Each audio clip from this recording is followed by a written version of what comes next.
চাচা বেচা কেনা মনে হয় ভালো, তো আমাদের দিকে এবার একটু তাকায়েন। চা কওনের খোলাখুলি করে কও, আমার দোকানে এসে মাস্তানি শুরু করছো কেন? ওরে বুঝায় দেন, ভালো ভালো আমাদের চাঁদাটা দিয়ে দেন। পুলিশ ডাকার আগে এখান থেকে চলে যাও, নাহলে কিন্তু বিরাট বড় একটা ঝামেলা হইবে।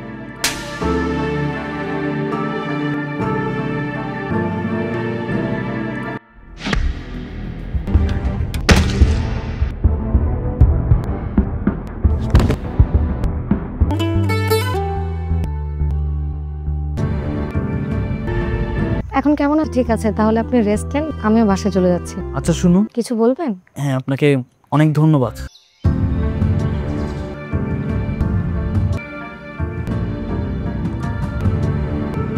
কোথাও যাচ্ছিলেন নাকি? আপনাকে অনেক ধন্যবাদ। তো আপনি আমাকে ধন্যবাদ দিয়ে ছোট করবেন না। আর আজকে আপনি আমাকে বাঁচালেন। সেটাই আর কি, আমার ফ্যামিলিতে আমি, আমার বাবা আর আমার ছোট ভাই আছে। এটা কি আপনার ভুল নাকি অন্য কিছু? আপনার কি মনে হয়? চলেন সামনে যাই। চলেন। হ্যাঁ কে বলছেন? মানুষ। হ্যাঁ সেটা তো বুঝতে পারছি, নাম বলুন। আপনি আমার নাম জানেন। তাই তো বলি, গলাটা খুব পরিচিত মনে হচ্ছে। কিছু বলবেন? বললে আপনি রাগ করবেন না তো? সেটা নির্ভর করছে আপনার বলার উপর। আমি যদি আপনাকে আমার করে পেতে চাই? ওই খারাপ কি হইছে ভাই? চান্দা দেস না, পুলিশের দর দেস। ওই ভিডিও কর, কাম ধরো সেটা উঠবস কর।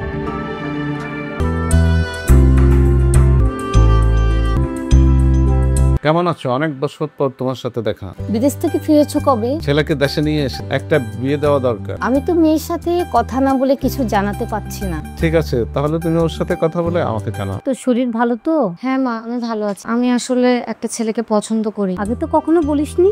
থ্যাংক ইউ মা। তুই তো বাসায় আছিস, বাবা তো মনে হয় বাসায় নেই। আমি ইন্টারভিউ দিতে গেলাম, ঠিক আছে?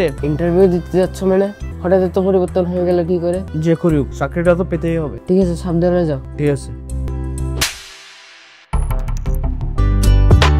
তাহলে রাত, জি আন্টি। তোমার মতো চোর কুন্ডা ভালো করেই চেনা আছে। আপনি আপনার মেয়েকে যার সাথে বিয়ে দেন, তাতে আমার কোনো আপত্তি নেই। রাজ, আমার কথার কি মূল্য নাই তোমার কাছে? আমি সব অনেক আগে ছেড়ে দিচ্ছি। ওই দিন ওই মেয়েটার জায়গায় যদি তুমি থাকতে, আমি চুপ করে থাকতে পারতাম?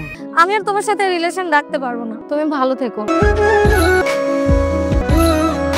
তুমি তো ঠিক আগের মতোই আছো। শুধু আমাদের আগের মতো ভালোবাসা কোনো কিছুই নেই। নিজের খেয়াল রেখো।